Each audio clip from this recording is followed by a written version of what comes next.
Launch the kayak. I'm here at Pelican Lake today. Getting a little bit of pre-practice in, essentially. Going to try and catch some big fish. Just try and come out and see what the lake looks like, because we are like just under 3.5 weeks until the Kayak Fishing Utah tournament out here, and I'm out here trying to learn. Plus, this is just a fun lake to fish, lots of vegetation and whatnot, so that's always fun. I'm trying to show you a couple things, so however I end up catching them, I'll try and sit down and explain what I'm doing. We're gonna run across the lake here in just a second and get this thing going.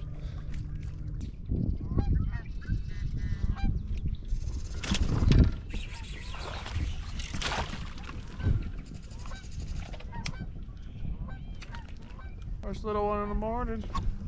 He's a start. Oh, it's probably 13, 14 incher.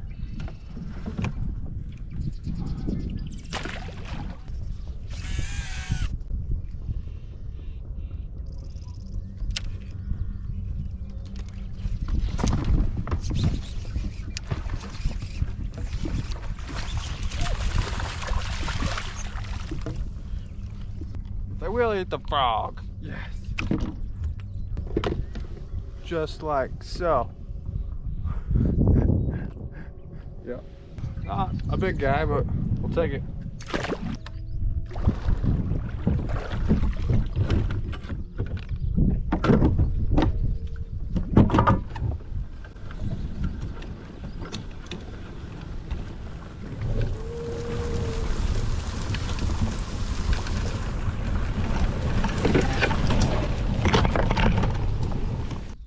Oh, we made it back here. I lost my paddle. Go.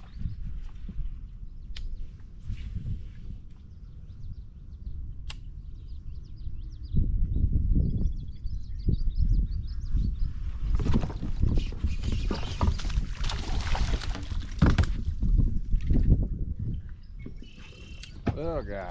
Where's the big ones at?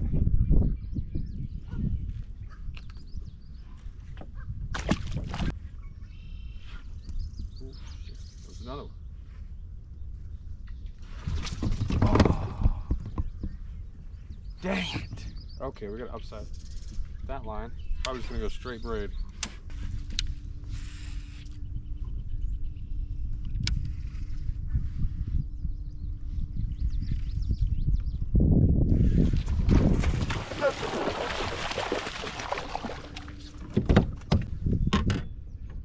Choke that jig. There we go. There we go.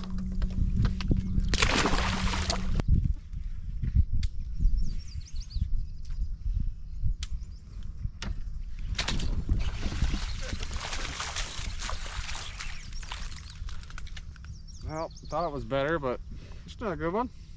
There's a lot of fish in here that size. All right, it's getting warm, so I'm gonna sit down here, and I just retied. As you kind of saw, I'm gonna make this quick. This is kind of a pattern that I believe is starting. I'm gonna see if I can find something else though too. Like to find them off in the offshore, not up in the tulies, but just because I think you get some really big fish if you could find them out in the grass. But I mean, this whole thing is just filled with grass, so finding the little sweet spots is really hard. But there's definitely a pattern going on. Like you could probably flip the tulies and frog the tulies all day, and that might be the pattern. I mean, we'll see. Might be the deal, but yeah, I don't know. We'll find out. But a jig, a Texas rig, and a frog is what I've caught my fish on so far. I'd like to catch them on a few other things, but we will see. Just fishing backwaters behind the first set of tulies, and that seems to be where the fish are. You know, I think those fish that are just back there a little bit, they probably are just getting done spawning. As well as the water back there, it's clear and it's shaded, so it's like a degree or two colder. So, you know, like right now I'm at 68, which is warmer than when I initially put the boat in. And with that being said, that little bit cooler water, they're just liking to hang out in there because this water is warm. Plus it's clear, they can feed easier with the clear water. And they just got done spawning, I'm assuming. They seem to be a post-spawn fish anyways, so. They're a little bit farther along than what I thought they were. The water's a little bit warmer than I originally thought too. But yeah, we're gonna keep going.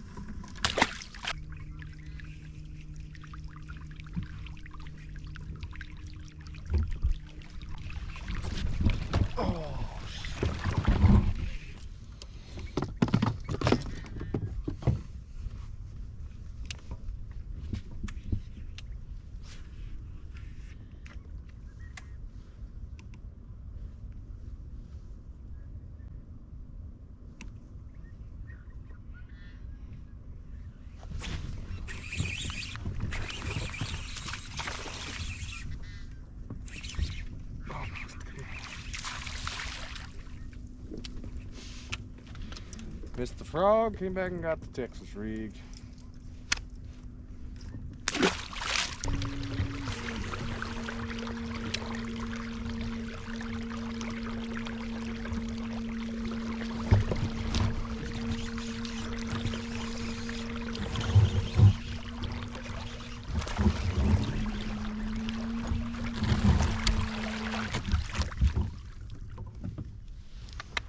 That's a better one. Slightly. See? He's up spawning. Maybe recently.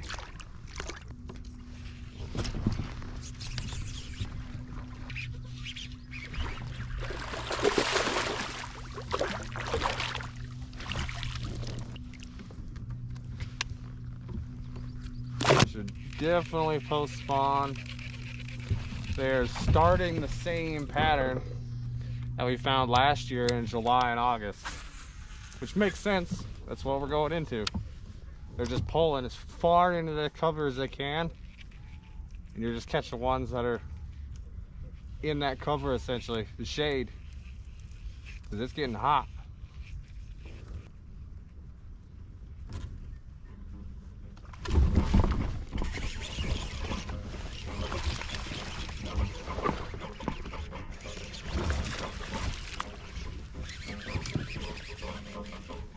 That's a better one. Choke the frog.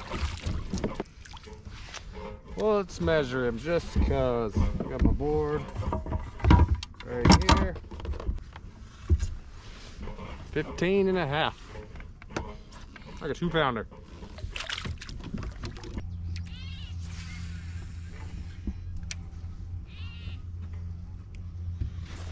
There's one.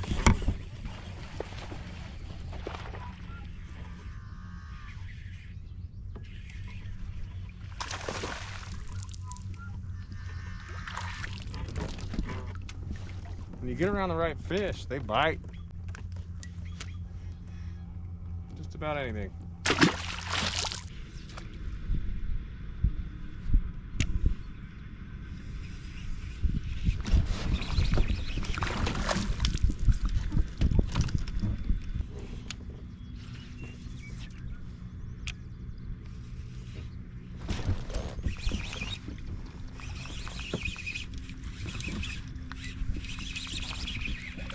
That's not a bad fish.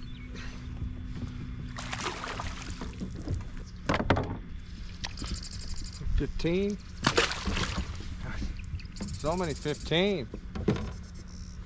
So many 15s. It just feels like a flipping spot. So, what I'm talking about here, I've got, this is a deeper bank. I'm sitting in 6 foot.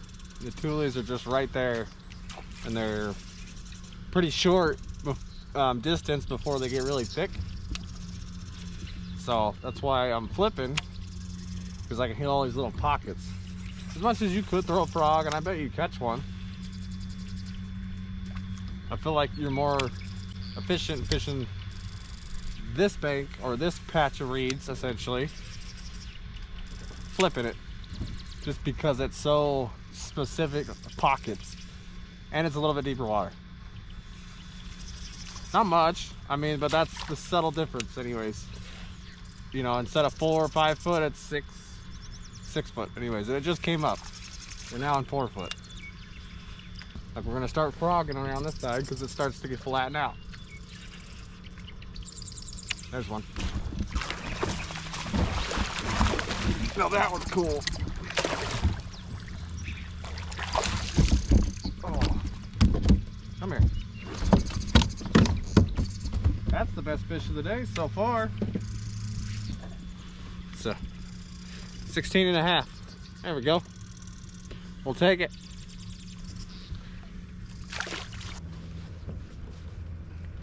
All right, so I want to talk to you guys a little about. I told you I would earlier, beginning of how I'm explaining how I've been catching them. I mean, I probably caught at least a dozen fish or so, frogging, punching, jig, flipping a jig anyway. So one on a swim jig, and that's been it so far. But one of the keys to this, and as I started going, I didn't plan on fishing like this. I figured I'd be able to maybe get away with fluorocarbon, 20-pound fluorocarbon, 17-pound fluorocarbon tied to braid, just as a leader. But the water's dingier than I thought it was going to be. I thought it would be more clear than this, but it's not. So I think I can get away with braid, straight braid. I mean, obviously I'm still catching them. So, but that brings me to the point is straight braid in this thick of cover, especially reeds like this, is very important, because you want to be able to set that hook and move that fish towards you, because if you don't, she'll take you and wrap you up all over, and then you're probably going to lose the fish unless you have her hooked really, really good. But even then, she can still shake it loose with that leverage once she gets pinned up against something. But what these fish are doing, I noticed it on that point, because the water, that was the clearest water I've seen. That was, you know, 3-4 foot clear water. The rest of it's been about 1 foot to 2 foot to less. Sometimes it, you know, by that creek over there, it was chocolate milk. I mean, so, you know, in those situations, it's hard, you know, using somewhat darker lures in the darker or the dirtier water is kind of the idea, but it's changing so much. You know, you might as well just stick with like a green pumpkin or maybe like a June bug, or I'm catching all mine on natural green pumpkin colors anyways. We're gonna start messing with things and see if we can't find a special color, because we're catching them once we come across them, and there's a few fish active in that spot, we'll catch them. But I want to see if I could get a few more bites if I start changing colors or whatnot. But what these fish are doing, I noticed on that point that had a little bit more clear water, was bluegill beds. Bluegill is really the main forage in this lake. There's tons of bluegill. I'd say, look, there's one right there. Coming to look, check out my frog. I don't know, you might be able to see him swimming around. I don't know if you can or not. But bluegill, looks like some bluegill are spawning. They might even be almost done spawning. The bass are well done spawning. There might be some fry otters or something like that. But they are just ambushing, sitting in these little spots that are the most ideal, and you just got to keep moving until you find those spots. And sometimes it's all the way in the back of a pocket, in the middle of the tules that opens up, or it's in little cuts like this that, you know, they can pull up in and move and in and out of and ambush those bluegill as they come by. That's kind of what is happening. A frog is a great way, a toad, flipping, you know, a fluke, something weightless, a weightless Cinco, a swim jig, a chatterbait. Those are all good things to mimic these bluegill. So that pretty much sums it up for now. We're gonna keep catching fish.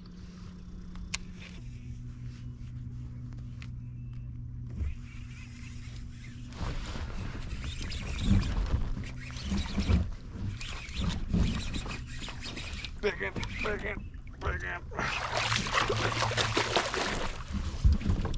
That's one of the ones we've been seeing. She's only 16, but she'll probably go. Looks like she hasn't even spawned yet. Huh. Been seeing a whole bunch of big ones. A couple followers on the big swim baits. And then that one. Sweet.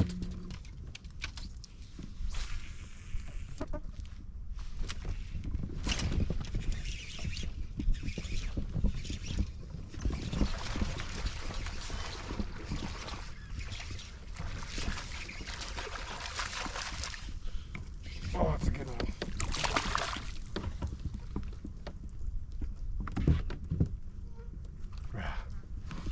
All these fish out here are this size or bigger. Well, not all of them, but some of them, most of them.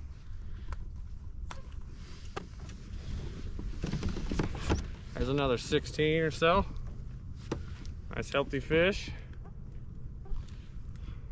We'll take it. Especially when they eat a frog.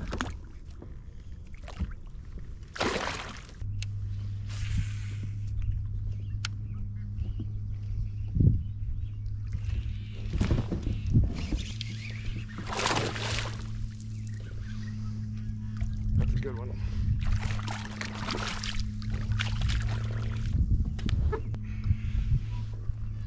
Another solid 15, 16 inches.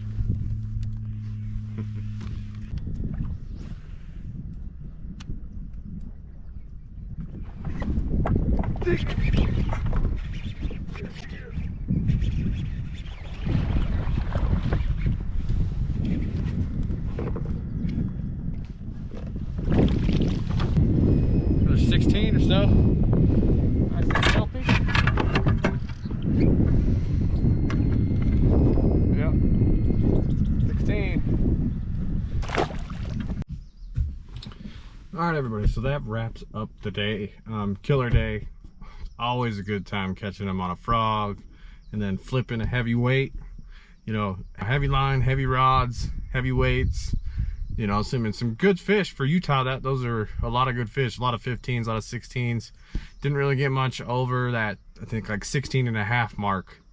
But you know, it was still an awesome day. So, you know, catching them on a frog, can't complain anyways. So the deal today was just keep moving until you find active fish.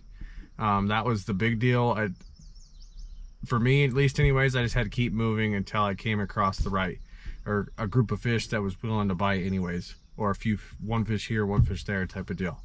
Our tournament's in 3 weeks, so a lot's gonna change anyways, but I think this bite should last all the way through summer. Fun day. Excited to be back out here in a few weeks. We'll probably get one more day of pre-fishing over the weekend before the tournament, and kind of check things out, see what's going on. But so, all right guys, we're gonna wrap it up here, get on the way home. It was a fun day. Hope to see you on the next one.